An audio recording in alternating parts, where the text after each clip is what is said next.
So here it is. Hello, everyone. Thank you for joining another GoDaddy Pro EMEA Meetup. It's a big pleasure to have you here, to see everyone who joined us today, because we are going to be talking about an amazing content, which is about an amazing topic, which is content. So actually, how to content, and we have actually two speakers at the moment. The third one is about to join, and we will happily receive him later. But in the meantime, I would like to present to you Dan Maybe. Hi, Dan. How are you? I am very good, very good. Thank you. Appreciate the opportunity to come and chat with you. This is awesome. I'm also excited and very happy to see you. And Devinder, also very big pleasure actually to have you here, especially after all the fuss and buzz you created in the community with the awards. So, I mean, it seems that you know about the topic that we will be talking, how to monetize content, right? I hope it was buzz, not the fuss. So, yeah, thanks for the opportunity. Glad to be here. It was, I think that a lot of people were actually totally shocked and surprised when you put up this type of content, when you actually gave everyone chance to vote. So before we start talking about the actual topic of our tonight's show, I will also ask our current viewers as well and attendees. We have a question and answer section in your right part, and these are the questions that actually I came up with for our today's panelists that we will be talking about. So if you have any questions that you'd like to add, or if you'd like to vote for any of these questions, what would be of your interest, please do so. And also you can put the questions in the chat as well. So, and we'll attend to those as soon as we actually finalize the question that we're talking about. If you'd like to join the discussion or appear on screen, please also let me know, and let's see what valuable content you can also provide for us. So in the meantime, I mean, I don't think I need to do a very deep introduction of our guests tonight. Our third guest tonight is Andrea Radojev. We're still expecting him to join us, but let's say Davinder shortly. Davinder is saying kind from. India. And tell us a little bit about, you have a conglomerate of activities that you actually deal with. So what Davinder actually does in his life.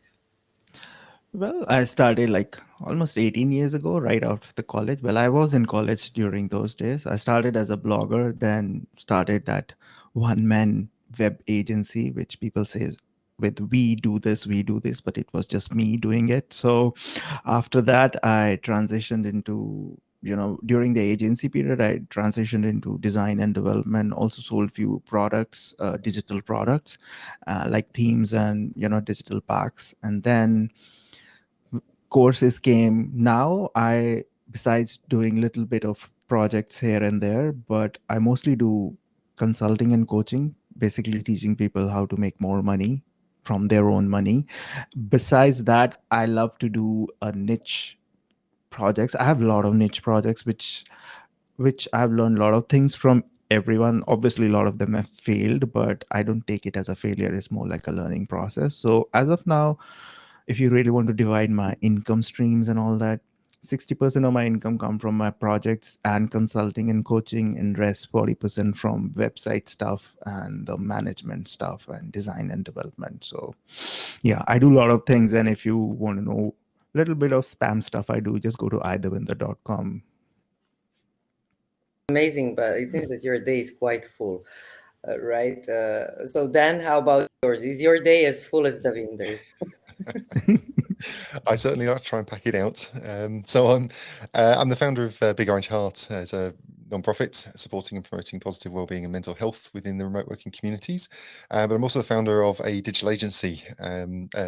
Similar to yourself there, Devinder. It was started out as a one man, the royal we between myself, me, and I. That's grown, and really the Big Orange Heart was actually born out of some of the experiences that I was having as a solo business owner, and just the challenges that we can face having to work in a environment that can be quite isolating, to be honest.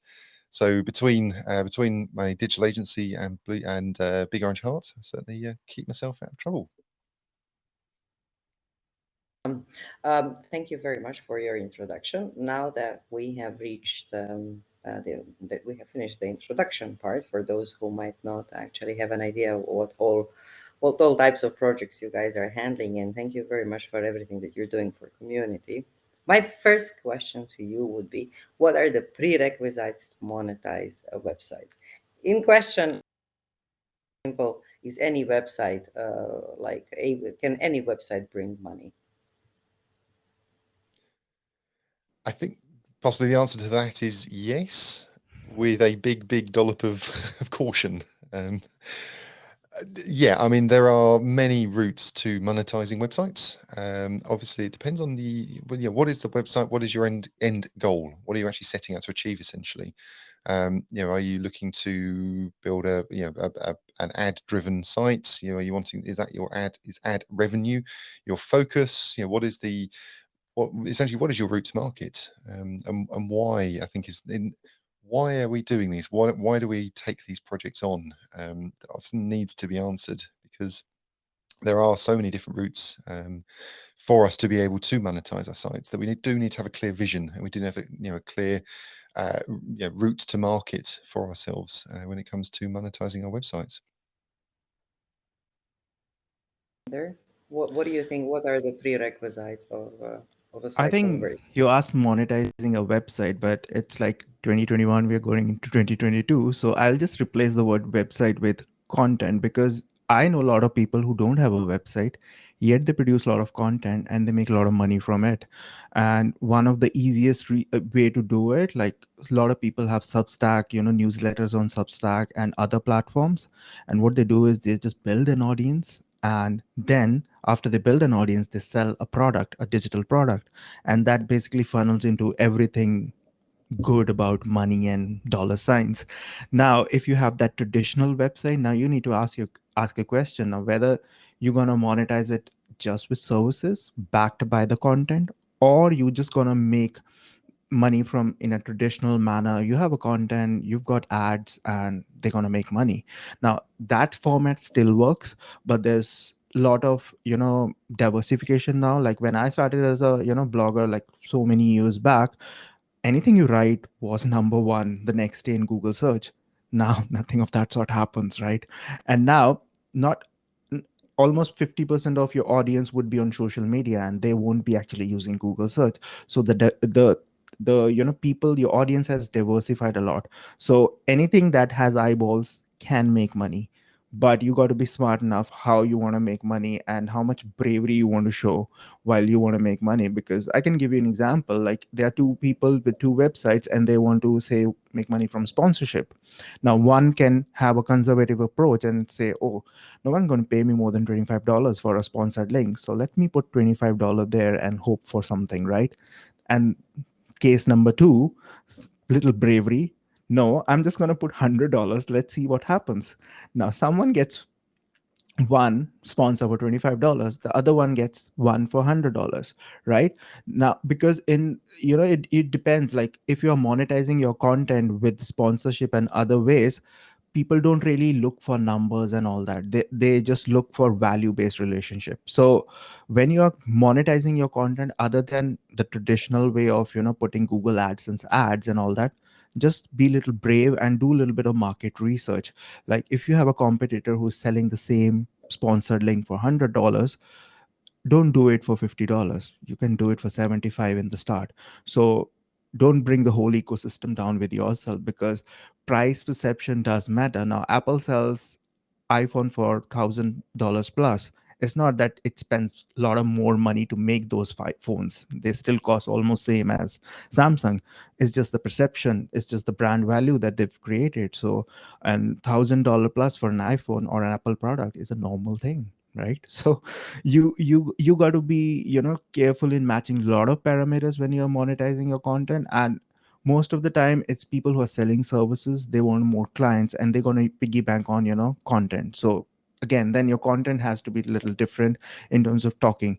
Because I always tell you, don't need to create more content, you just need to create right content. That is where most people fail. Like they say, oh, I'm not going to create one blog post every week. You don't need five blog posts every week, just make one good one that works for your ecosystem and clients. And and the other important classic thing, like, let's create content for everyone. Don't do that. Just create content. If you're targeting grandparents, just create content from grandparents. Don't include kids in there. And would you like to add something, perhaps? Yeah, I mean, I couldn't agree more there in relation to the point around niching down and obviously focusing your content. It's about focusing your content to return quality leads. There is a need, obviously, for us to work towards quality over quantity. It can be very easy to, well, no, I don't want to say very easy actually, because that can be a bit dismissive. But we can generate quite large lists of leads, capturing emails, etc. But unless the audience is actually engaging and interacting with you, then there really isn't much point in holding a list of 10,000 emails if actually you've only got 5 or 6 people on that list that are actually engaging with your content. So really focus, as Davinder was just saying, focus down on your niche, and try and create a situation where you've got an engaged community backing behind your products. We're seeing it an awful lot across social at the moment. As you were saying, Devinder, the idea of building out huge social media audiences to then be able to use that to take a product, either a product to market or sell via an affiliate style solution. Awesome. Thank you very much. I think this was a very valuable input that you gave us. But now, since you both are creating innovations in our field, right? And you're constantly coming up with new projects, with new engagements, with new type of experience that you're providing. So is content monetization, from your perspective, since you've gone through many different stages, is that something, that from the beginning that it will easily pay off? Or it's really experimentation that gets you, in the end, in the right street? Please, anyone. I think it takes time, because if you've done something and you're doing it again, you will definitely do it quickly. But if you're doing something for the first time, it will take time. That's one.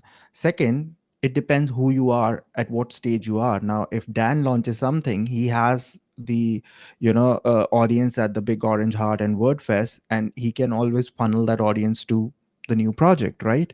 But if someone who doesn't have any project that has existing visibility, sending people to that new project will be difficult. But again, here you can piggy bank on your network, because I'm sure Dan has a lot of friends. Even I have a lot of friends who will more than be happy to share what I do new.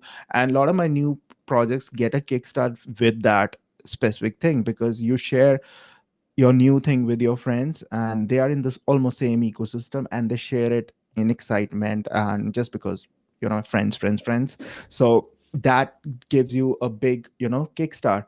Now, coming to monetization, now it depends on what kind of monetization structure you have. Now, if you are only looking to make money from people coming from Google viewing your content and then clicking your ads, now that type of setup takes a lot of time. I can say 6 to 12 months, because again, you have to slowly climb up the rankings, build a backlink profile. Now, again, we can get into a lot of technicals about SEO and all that, because you're building a new site, right? If you have an existing site that has a good SEO profile and all that, then that's a different story.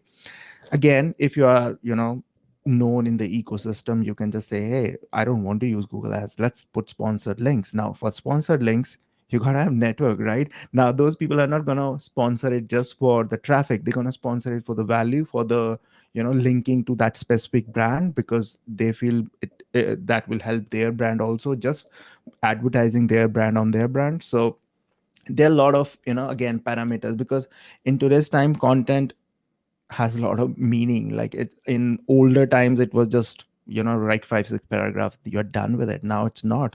There's micro content, there's nano content. People are creating content on Twitter. Like, have you seen those massive threads? Like, they will put like massive thread, and those threads have like thousands of retweets and likes.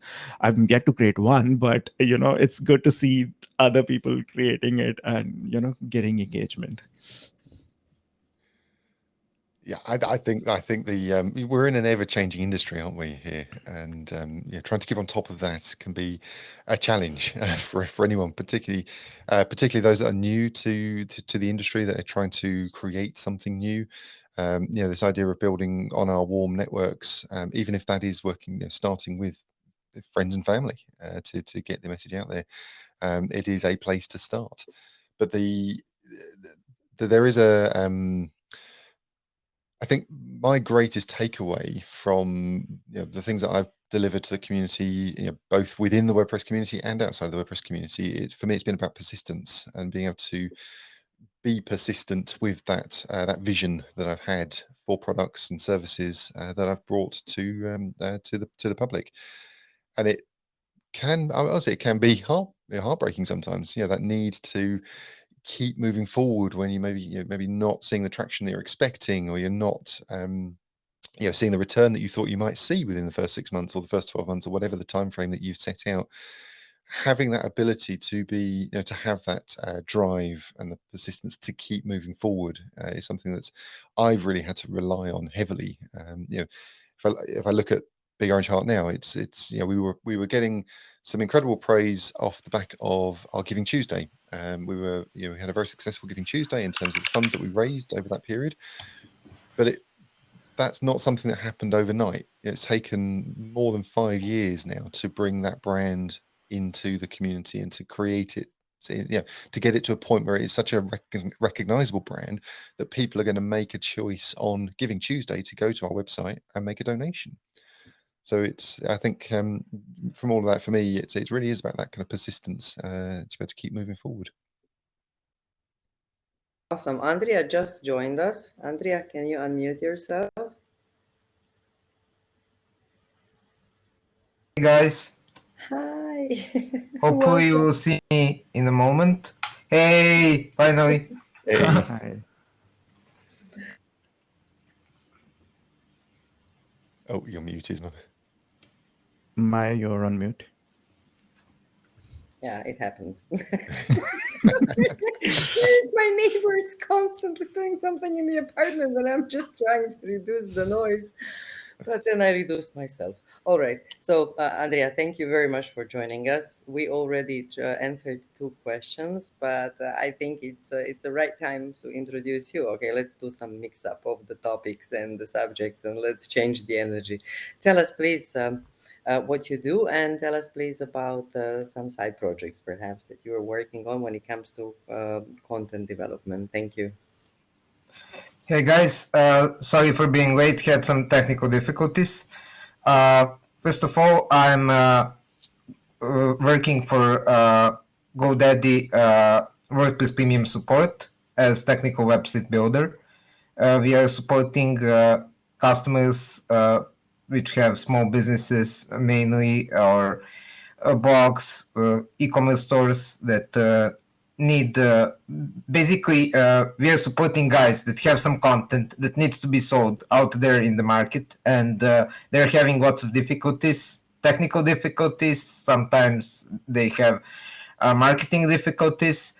Sometimes they have search engine optimization difficulties. We are there to assist them basically, and this is our main job.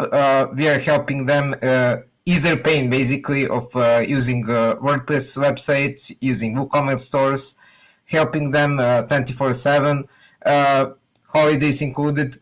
So basically, we are giving our best to satisfy our customers and ensure them that they can deliver content at any time of the day, and to have a reliable platform on which they can rely on.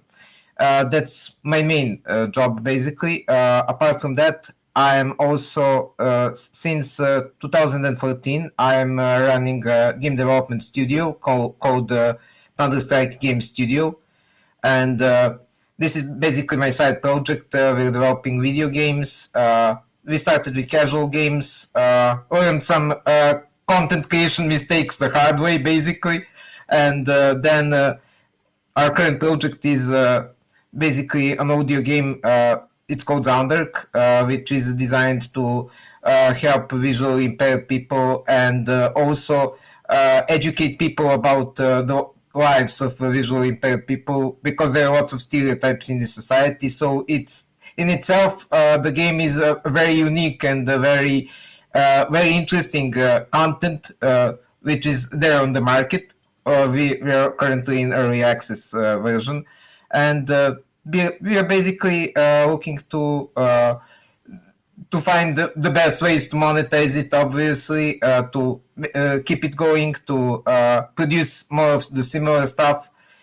So it's a challenging process, and there are some very odd things about developing such a project, but it's non-conventional. You have to improvise a lot, but it's a very interesting experience all in all. To be honest with you, if you're talking about non-conventional things, I think you are surrounded with right people at the moment because Dan and Zavinder, that's basically what they do, non-conventional things, and they invent things and they're very good at it, at those. So without further ado, since the time is passing and we're getting more and more questions in the funnel, so I'll just we'll continue now with our third question, which is referring to repurposing content. Why repurposing content is so important? Some people will say yes, but maybe my audience doesn't really read that much. Maybe I should not actually prepare some text. They like videos. Like, why it's important to utilize the content to the maximum? Well, repurposing is a very powerful way to get more eyeballs to the same content. Like, I had like few bunch of blog posts. Even I was very new to this idea a few years back, and I used to read a lot of gurus talking about it. And for one time, they were right about repurposing stuff. So I just for the experiment, I converted. I just copied few of my blog posts and made an ebook in just one day using Google Docs and just put it up for free download. But obviously, you got to give me your email address. And I was surprised that, like, technically we call lead magnet, right? So that was lead magnet. So, and it was magnetic to the core, and it did work. It did not just it helped me build an email list, but it gave me an idea how to build an email list without actually creating a new set of content. And further, I used that email list to sell my courses and other consulting stuff, and that did eventually convert into money, right? So there's a lot of ways to repurpose content. Like, I give you an example of Twitter threads. Like, what people are doing, it they're just copying their own blog posts into Twitter thread, and in the end thread says, here's a blog post that you should be reading instead of reading all the threads. So repurposing is very powerful. And because again, you don't need to create more content, you need to create right content. So if you've created right content, just spread it. Obviously not everyone will be comfortable in making a video, but then everyone doesn't read content. There are a lot of people who just watch, there's a lot of people who just listen. So you cannot repurpose into every format, but you can repurpose into formats that you are comfortable with. So that's a good way to start, I guess. Yeah, I guess the need here is to be efficient. A lot of us are small individual businesses that are trying to make their way into the market. So repurposing is a way of being efficient. If we're producing a piece that, as you were saying, the Devinder, creating a blog post, let's repurpose that into a Twitter thread. If you wanted to produce a video, but maybe you're not comfortable on camera, then there are multiple SaaS solutions that will allow you to upload a script to create a video. Make sure we've got captions on that video, and there you go. You've got the same piece of content in a video format that's going to be consumed by different people, because all of us we all appreciate and all consume content in different ways. But really, I come back to, let's be as efficient as we can with what we're producing. We're taking time to produce either let's talk about this event. We're delivering this event. Off the back of this, we could have a transcript from this. We can carve out snippets of the video. We can carve out tweets. We can carve out. There's lots of pieces of content that can be produced from this one event, and you could have several weeks of recurring content or repeatable content available to you.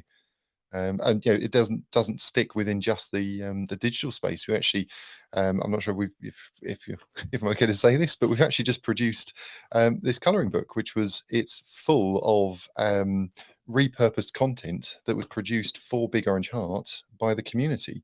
And we've now got a physical book that you can purchase, and that money is then going back into the charity. So again, let's be efficient with our content. Andrea? What do you think about Yeah, I absolutely agree.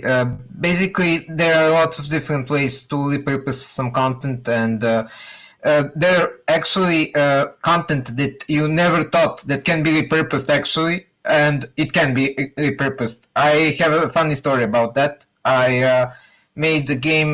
Basically, I just got out of the high school, made the game, put it on the market. Had no marketing experience at all. Obviously, the game failed.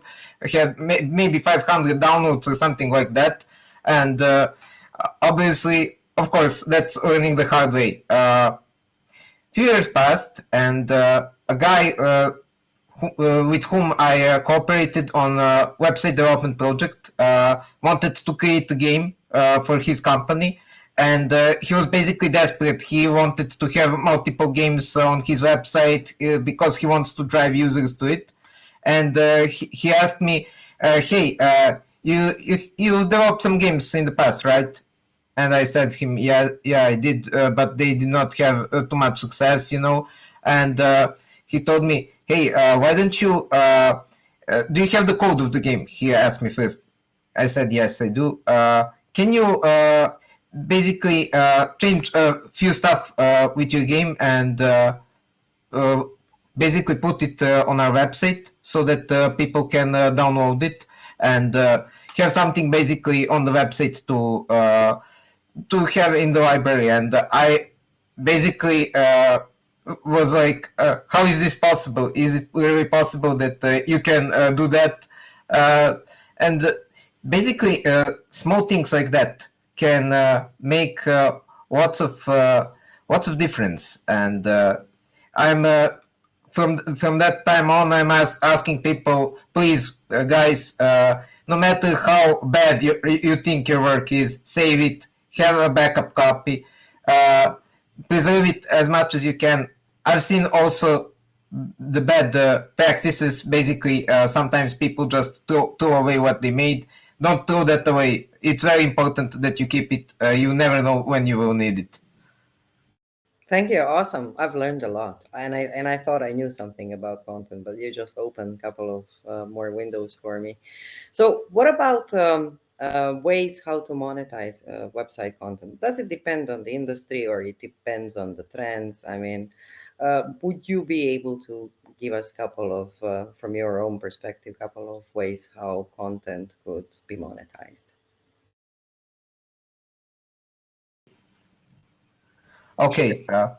Yeah, there are basically lots of ways content can be monetized. I mean, you can basically figure out your own ways to monetize some content. It does not have to be scripted. Basically, however, whether you're going to sell the content, whether you're going to post the content somewhere, or to basically or you will have some memberships, or like a website on which users can donate you the funds for a project or something like that.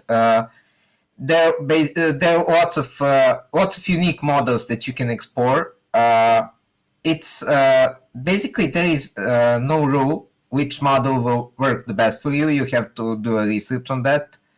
However, you can basically monetize what you wrote for a specific. For instance, you want to go on a elevator pitch for your project. You wrote some good remarks on that. Some were some sentences that you want to say, and then you use them. You can basically reuse those sentences to help out somebody else, and to help them formulate an elevator pitch or something like that. That's how much basically everything you create with your own hands. That's my point. If you, I don't want to be too confusing. Everything you create with your hands can be monetized. The difficult part in doing that is finding how and finding the right niche for it. So Do you, I mean, now that we talk about this as well, I would like to ask you if you have some favorite techniques as well, or ways how to monetize content, since you've had a lot of experience, both you and the vendor, Dan. So, what would be your? I don't have really some preferred ways to monetize content. I basically like to do research of markets and basically get to know different groups of people. Then I can see which strategy works best, and uh, basically you have to know your customer. You have to know whom you're talking to. You have to be attentive. Basically, small differences in people's behavior can decide whether what you're putting out on the market will be of value for them or not. Yeah, I think we're in a really interesting space actually here, in relation to monetization of content, of web content. Particularly as we move forward into Web 3.0, the introduction of blockchain, crypto. There's some incredibly exciting stuff coming through at the moment, because we've got a bit of a tricky history, shall we say, with monetization. The traditional model has been produce some content, chuck up a load of adverts, and try and generate income through that ad. And if you view any kind of traditional the newspapers, they went from print to digital, and they obviously continue to try and monetize that. I just struggle to look at any traditional newspaper website these days, because they're just absolutely plastered with adverts, to the point of I'm looking at one line of content and there's another advert and then one line of content, and it's just not a great situation for us to be in. Whereas if you look forward and you look at some of the projects that are coming through, there's a project on coil.com that I'd highly recommend taking a look at. And the concept here is really using blockchain to enable the monetization of content. So you subscribe to coil.com. That will then give you access to all this content that sits behind what would traditionally be sitting behind a paywall, or sitting behind a gated, whether we're talking about advertising or traditional subscriptions. This system here, you install a browser add-on, visit these sites, and each time you hit these sites, the producer of that content is then receiving instant income from your visit to that site. So it just completely changes the relationship that we have with content as we're consuming it. We're no longer being bombarded with adverts and making a really poor user experience, but we're creating a situation that also then enables a sustainable future for the producer of that content. David Lockey has produced a really interesting solution that, he's working with a team of individuals. If you head over to, I want to get this right, webmonetization.dev, he's actually produced a plugin that works with coil.com for your WordPress website. So you can actually start producing content and start to instantly gain access to this solution. Now, I know it's going to take time for this to come in, but of course it's a really interesting and exciting space at the moment. Ways you can monetize your content? Well, it depends on how many ways your mind can think and you can try. It's all about starting up. Like, I can give you an example. I was, talking to someone like few years back and saying, should I try a sponsored link to, get some money in and all that stuff? And uh, that person said, yeah, why not? But you don't even have a sponsor page, so what are you thinking about? And then said, because I had this thing in my head, like, no one is going to sponsor the stuff that I have it, right? So why even bother the sponsor page? But then that is the biggest mistake, that I don't even have a sponsor page to tell people that there is sponsorship available. How the people will know? No one is free to read my mind, right? Like, we are busy with our own things. So the main thing is, we need to start, we need to explore, and we need to see what other people are doing in our niche, and based on that, and no harm getting inspired from other people, because that's how the internet rolls. Nothing is created, everything is recreated here. So get inspired, just start. Awesome. Thank you both. Dan, I've also placed David Lockey's link into the chat. So for people also viewing this event after we finalize the live part. I'll put it also in the body of a YouTube video that will be posted, because I think it's a very good piece of read, and I think that David Lockie deserves like a lot of attention on this as well. And he was actually one of our panelists last week when we spoke about blockchain technologies and shift from Web 2.0 to Web 3.0. So, wow. Okay, I mean, I've asked a number of questions. I think it would be nice if we answer Milo's question. Milos has a concern about the content protection. So he's asking how about content protection, especially from bigger, more renowned websites or brands stealing content. So, any thoughts on this? So You cannot protect anything online. Once it's there, it's there. The only thing you can do is you can put it behind a paywall or login. But I've seen a lot of, all those very big gurus who have big courses, even their courses are like sitting on the internet and people are, profiting from it. Even popular themes and plugins, even they get profited like that. So there's always a black or gray parallel market to everything. So just don't worry about the content protection and content getting stolen. Just keep creating awesome content and keep pushing yourself out, because people will buy your content for you, not for just your content. there's also a really interesting solution coming back again, looking at the blockchain, WordProof, wordproof.com, I believe is the website. IO. Again, using the blockchain to essentially proof of your ownership of that content. You are the proof of copyright, essentially. Yes, Sebastian was also our guest last year. Wordproof.io is something that he's working on. It's a project where, I mean, he basically wants to prevent the theft of identity and change of a text. So I mean, you have iterations different, and I think it's a very, I mean, whenever we talk about blockchain solutions, we talk about trust. I'm sure in the years to come and decades to come, we'll find that there is not that it's not so trusty as we think. But surely that's at least one. But also there are certain policies, like, right? I mean, if you write on your website like the disclaimer that would actually explain that theft of such a material is against your is against the rules, and maybe that would be something actually that would bring those people who are copying content to think that maybe it's not the best idea to do that. So thank you, Milos, for your question. We already answered it. Meher is asking, how do you keep getting ideas for creating new content? Wow, this is an easy question, right? Who's Davinder. that for? Yeah. Okay, so it's for me. Like, I get all my ideas from my friends who are smarter than me. So always make friends who are smarter than you, who do better than you. So but yeah, I'm actually part of a bunch of Discord groups and Slack groups, and we also have little private Facebook chit chats, and we chat with each other without any bias of, oh, he's gonna steal my secrets. And uh, it's just like on a friendship level, we share with each other, and we also have quarterly or monthly catch up calls, one to one, not one to many, because one to many you just distribute all over. And we make a list of things, like I've done this and I failed miserably on this.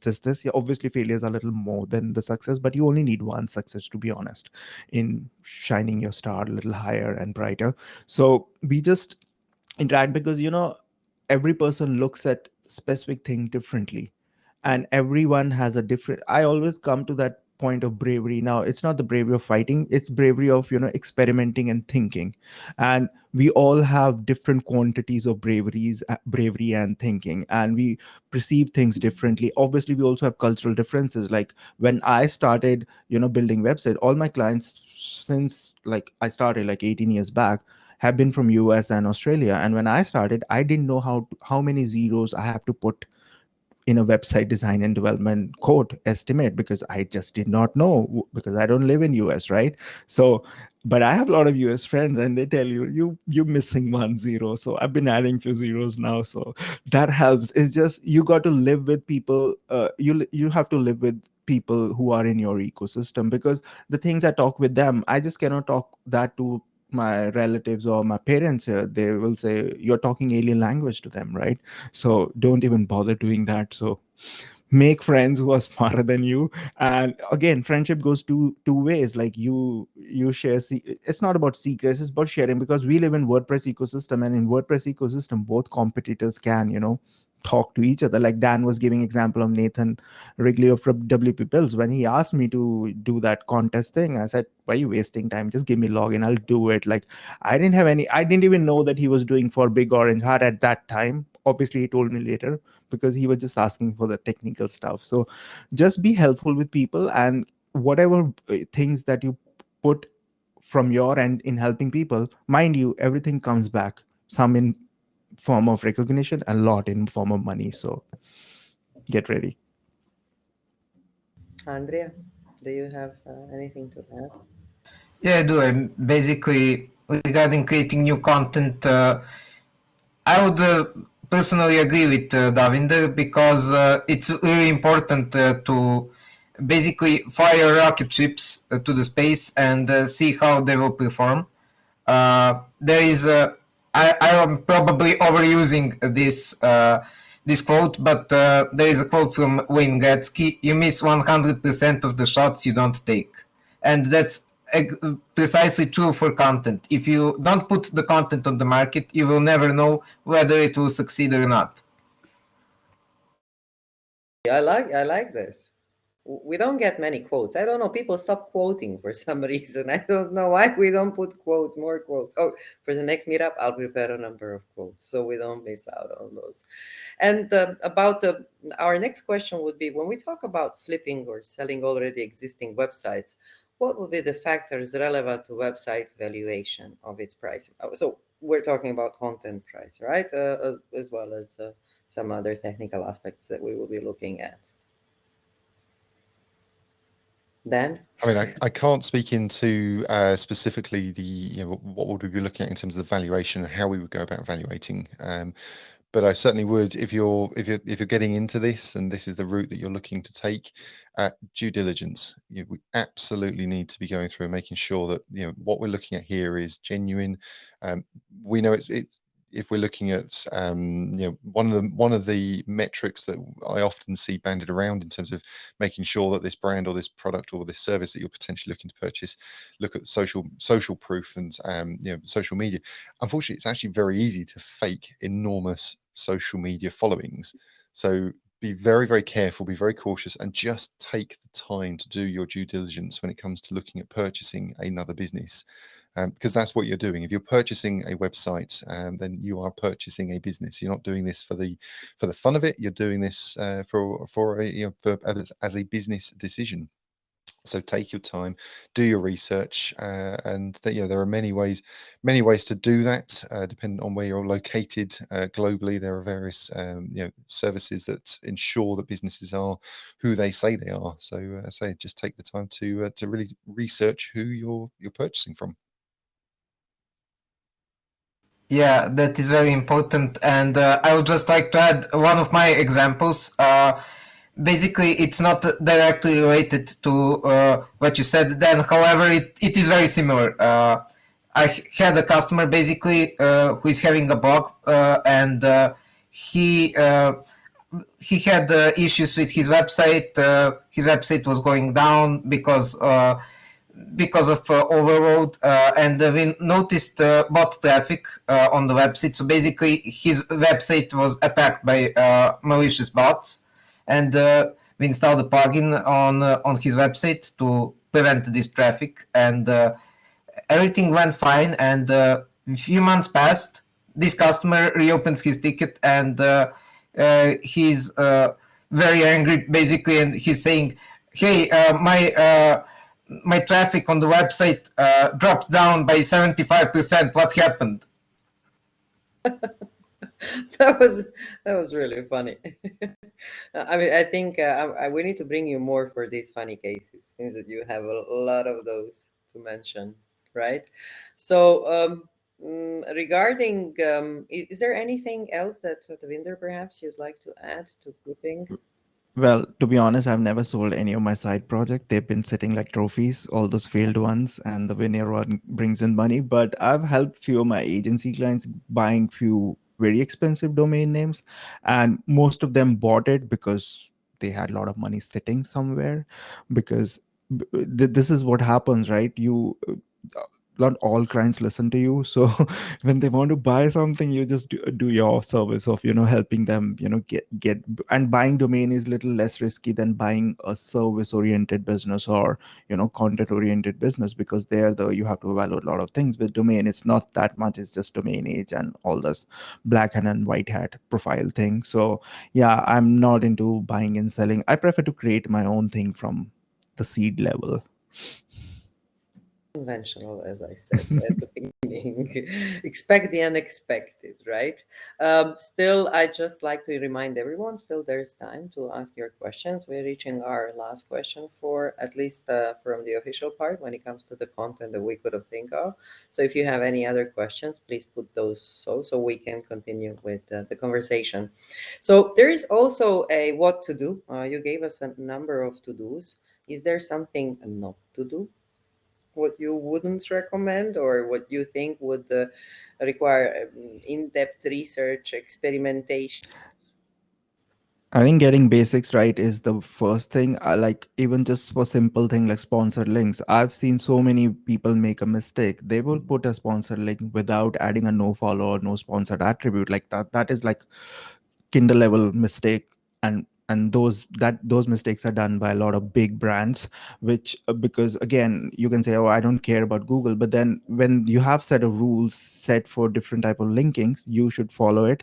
And now they've also introduced not we have no follow link, but now they've also introduced a sponsored parameter that you can add, even though I've been skipping it because no follow does what no sponsor does. No sponsor is just a subset of no follow. But again, if you really want to do it perfectly or technically right, you should do it. And coming on the non-technical aspect, I think the honesty part is the must. Now if I share something or some tool which is a sponsored, I make sure it's mentioned clearly it's sponsored. Again, if I share something that I've not used and it's not a sponsored link, but it's an affiliate link which I may generate money from, I specifically tell. And some people do ask, like, have you used this tool? And I come upfront, like, I have not used this tool. I'm just sharing it for you to, use it. And if I'm sharing something that I've been using for a long time, then I shout a lot. Then do you shout? I try not to, but the I think there's an issue around just giving everything away. We need to make sure if we're looking to monetize our content, then we need to think about how we're going to do that. Are we putting it behind a paywall? Are we giving access to limited amounts of content so that obviously you're encouraging the your potential customers to follow on and come in and purchase your content? Maybe it's you talk about a membership site. Are you talking about a subscription service? So just again, thinking about what it is, what is your route to market and how are you looking to monetize your content, and making sure that obviously you're not doing anything that's going to conflict with you generating income by simply giving everything away. Andrea? Andrea, you actually said that you failed with a couple of your projects and then successfully actually was reborn. So what would be those? I mean, now when you look at what you weren't supposed to do when it comes to content. Well, obviously, the main thing with developing content is trying to stay original. In in general, I don't like copying content of somebody else. Sometimes it has its own I mean, you can create something that is similar in general, but copying, I'm basically, for me, it's a big no-no, and I'm basically just trying to stay original and to find creative ways of finding another market, finding another niche that can. It's actually a funny story. I'll tell it actually regarding our game, basically. I think Maya, you know that already. However, here is for the audience. The game was initially meant not to be commercialized at all. It was a student's project, and it should have been used for entering the master's degree for my colleague who is actually a sound designer. And he went, the commission said, yeah, you can bring the project. He brought the project and they said, oh, this project sucks. It's not what we were asking for. Why didn't you make something more conventional, like a radio drama or something like that, not audio game? And basically they rejected him. He was the only rejected candidate from there was 8 candidates who applied for master's uh, studies, and only and 7 got accepted. He was the only one rejected. So basically, the project was never meant to be commercial. And at that point, we just were like, "Hey, we like this. We want to give it a chance. We want to show it to other people." And we asked for a second opinion. We went to game development meetup and met lots of guys who had obviously different opinion than the guys from the master's degree, master's studies commission. And one of those guys told us, basically he told us, hey guys, this is really cool, that can help out to visually impaired people. That's when we did our due diligence. That's when we actually found out that there are not many games of for visually impaired people, and that the quality of the games is not as high as it can be. And that's basically the story of our project. Amazing. And what I see that content create opinions. So if content create opinions, who creates content? An opinion again. So is that a story about a chicken and egg? Who comes first? What comes first, right? Content or an opinion? Um, Thank you very much for. I think we're getting another question here. Oh yes, we are. So we have another question that says, "What is the easiest method to monetize WordPress websites?" Well, Uh, if it's a website that has WordPress content like best themes, best plugins, this and that, then affiliate marketing, sponsored link, you can funnel it down the email marketing route and then target the same audience. But if it's like non-WordPress normal content, say it's a website about parenting, but obviously built on WordPress platform, then you got to scratch your brain a little more. Obviously, the easiest would be using Google AdSense ads, provided you get approved, provided you have a little bit of traffic because they have their guidelines, and provided you are in that approved list of countries, because certain countries don't make into that program.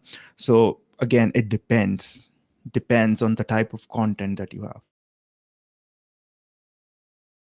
Yeah, I mean, I think what's been really interesting actually listening to the people and having this discussion was a lot of this is based around kind of failing forward. We are trying things, and we learn from that cycle of going through failure. There's nothing wrong with failure at all, provided that you come out from it learning, and working out what is the easiest way. Well, there's lots and lots. How do you take it forward? Well, experiment, to be honest. It depends on what your end goal is. What are you looking to achieve, essentially? Yeah, I would basically look at this question from a different perspective. What's the easiest method to monetize WordPress website? I would actually ask the question, what's the easiest way to monetize your content? Because website is only a medium to which you're transferring content to your users. The main question is, do you have right communication with your audience? Did you do your research? Do you know your customers? Do you know that customers really want your content? Are there any changes you need to make to the content? And then once you figured those things out, then you can say, okay, the website will be a medium to which I will transfer my content to customers and to which I will connect with them. Josh also wrote a small essay, I'd say, in our chat about potential way of monetizing content with the company providing knowledge. So If you have any experience to support Milo's statement, or perhaps you have a different opinion, maybe if you can just take a quick glance and then try to see if Milos has right on this.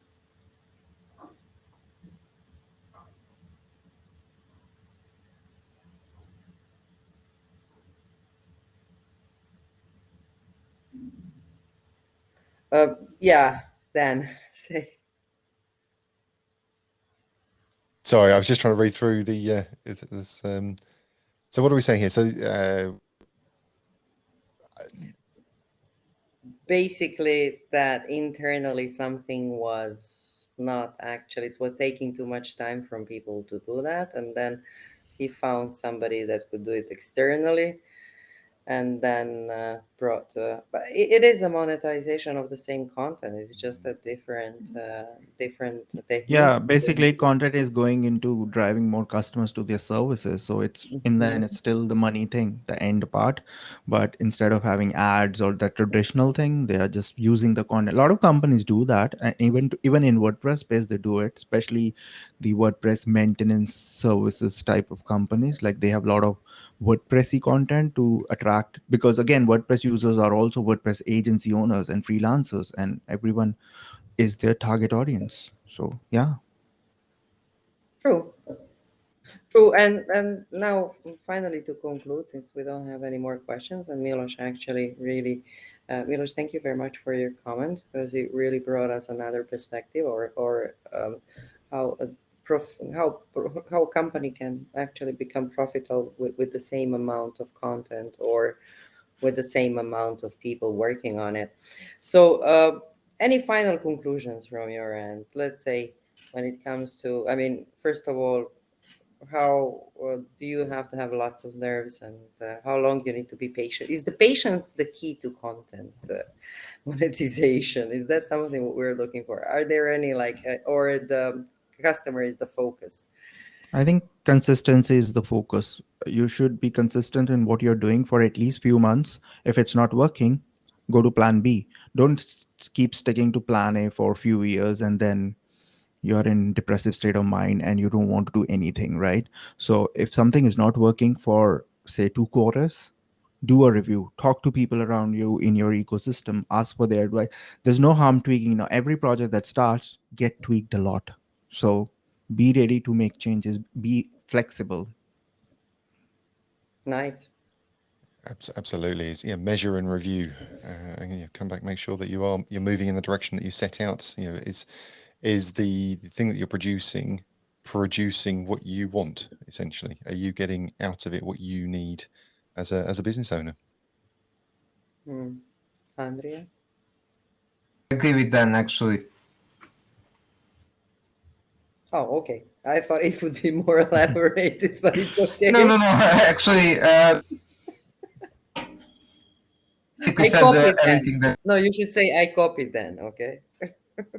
And the funny thing is, I put my side projects faster to sleep in last 2-3 years than I have in previous time. And because I made a timeline that I'm gonna just do it for 6 months and see if it works. If thing doesn't work on the foundation level, there's no point investing time and move on to the next one. So just stick to the time that works for you, because again, we all have finite amount of time, so we can only create finite amount of content. So be careful about that part. That's true. That's true. Um, Thank you very much for being our guests tonight, for being able to address a number of concerns. It's the end of the year. And before we split, I wanted to ask you, do you have a New Year's wish? Have you already thought of your New Year's wish?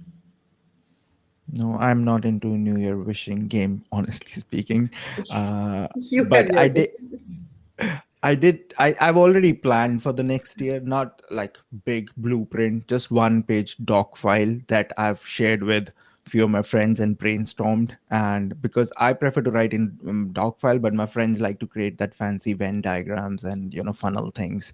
I'm still not into that game, but I prefer a Google Doc file with 10 things that I want to do. That's it. So it's business. So the vendor is wishing for business in 2022, right?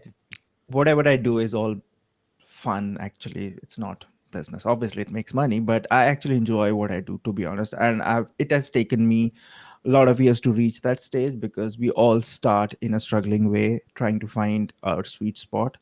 Finally I found it like 2 3 years back, because we all have to struggle through that that client work, chasing clients, where's the next client going to come from. I've done all that, but eventually we all stop that, not stop that, in fact slow down on that part and do our own thing. Awesome. Dan, do you have a Christmas wish or a New Year's wish? Not so much a wish, but no, certainly similar to Devinder actually. Yeah, looking forward through 2022, and yeah, what is that going to bring for us? And again, I'm very excited about where 2022 is going. We've got some exciting news coming up from Big Orange Hearts, which we're going to be able to announce very soon. Some stuff going on around WordFest, which we're really excited about. Can I just please squeeze a little plug in? our call for speakers. Sorry, WordFest closes in 5 hours' time. So if anybody out there is thinking about joining us, you've got 5 hours to get your call for speakers in over at wordfest.live. It's your last chance. It's your last chance to join Call for Speakers, but also Expand 2022 open the Call for Speakers today as well. So there is a link here. So I'll share those link. I mean, you have a link here at the beginning. It says Expand 2022 Call for Speakers, and then if you have the link to the Call for Yes. Speakers for WordFest, please also put it for us in the chat. Uh, Zlatko says, Davinder rules. I don't do New Year's wishes games. You're amazing. Okay. So People getting older are always boring, so you're getting more funnier and exciting. All right. Iris Meher also already put WordFest Live links. So before we call this a day, thank you very much for joining us today. Thank you for sharing your knowledge. Thank you for all the work in the WordPress community that you do. Thank you for all the great initiatives and the humanity that you stand for. And it's my utmost pleasure actually to know you, and at the same time to be able to cooperate with you in the field. I hope to see you all. This is one of our last meetups for this year. Next week we have meetup on with the topic on the WordPress trends in 2022, what we should watch for, and that's going to be our last meetup. So I hope to see you one more time before the end of this year. And if I don't see you until next year, I wish you all the best, health and prosperity first of all, and then lots of luck actually to fulfill all your dreams. Thank you, guys. thank you. Thanks for Thank having you. us.